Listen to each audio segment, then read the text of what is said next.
Dalmia factory నిర్మాణం చేయకముందు మనందరికీ తెలుసు చిన్నకొమెల్ల నవాపేట మధ్యన ఉన్నటువంటి వంకలన్నీ కూడా అదే విధంగా కర్నూలు జిల్లా నుంచి కూడా కొండల ప్రాంతాల నుంచి కూడా నీళ్లు ప్రవహిస్తూ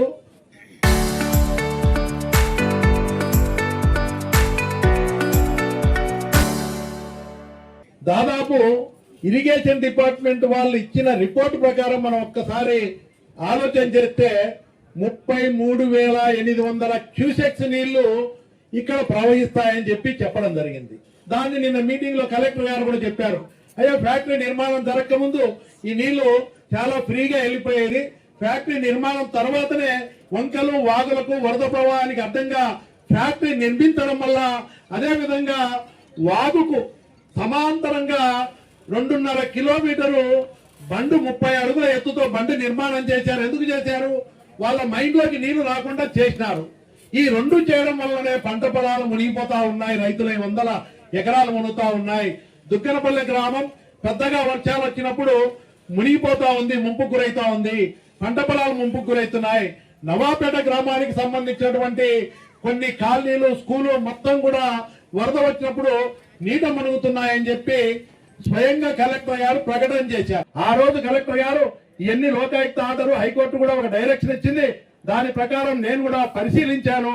ఇవన్నీ వాస్తవమే అని చెప్పి మీ దుగ్గనపల్లి గ్రామాన్ని మీరు చాలా ఇబ్బంది పడుతున్నారు, దాల్మియా వల్లనే మీకు ఇబ్బందులు జరుగుతున్నాయి కాబట్టి మీరు సురక్షిత ప్రాంతానికి మిమ్మల్ని తరలించి మీకు అన్ని విధాలా మీ కోరిన విధంగా ల్యాండ్ ఇస్తాం, మీకు చాలా మెరుగైన ప్యాకేజ్ ఇస్తాం, మీరు మీ జీవితాలు మళ్ళీ బాగుండే విధంగా చేస్తాము అని చెప్పి కలెక్టర్ గారు అనౌన్స్ చేశారు. ఇంకోటి కూడా చెప్పాడు, ఇవన్నీ దాల్మియాకు చేయాలని చెప్తే వాళ్ళు చేస్తారో చేయరో అని వాళ్ళ మీద నమ్మకం లేక ప్లాంట్ హెడ్ తో కాకుండా దాల్మియా యాజమాన్యం యొక్క అత్యున్నత స్థాయి వ్యక్తితో రాత మూలకంగా నేను ఇవన్నీ చెప్పినవన్నీ వాళ్ళ ఖర్చులతోనే చేస్తారని చెప్పి రాత మూలకంగా తీసుకున్న తర్వాతనే నేను ఈ మీటింగ్ వచ్చానని చెప్పాడు. దాల్మియా యాజమాన్యానికి మనవి చేస్తున్నా, చాలా దుర్మార్గంగా ఆలోచన చేస్తున్నారు. పునీత్ దాల్మియా గారికి కూడా మనవి చేస్తున్నా, ఎండి గారికి, మీరు ఫ్యాక్టరీ పెట్టి 100,000 కోట్లు సంపాదిస్తూ ఈ కూటమి ప్రభుత్వాన్ని అడ్డం పెట్టుకొని ఇంత దారుణం చేస్తా ఉన్నారు. మీరు మూల్యం చెల్లించుకోవాల్సి వస్తుంది. దీన్ని వదిలిపెట్టే ప్రసక్తే లేదు.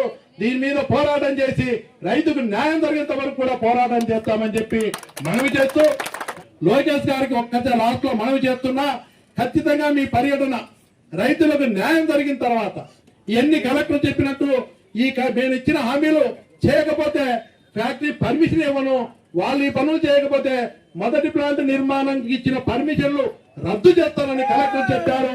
ఆ మాట ప్రకారము వీళ్ళకి చేసిన తర్వాత ఫౌండేషన్ వచ్చేదానికి లోకేష్ గారు రావాలని చెప్పి నేను లోకేష్ గారికి ప్రభుత్వానికి మీ ద్వారా విన్నపం చేస్తున్నాం.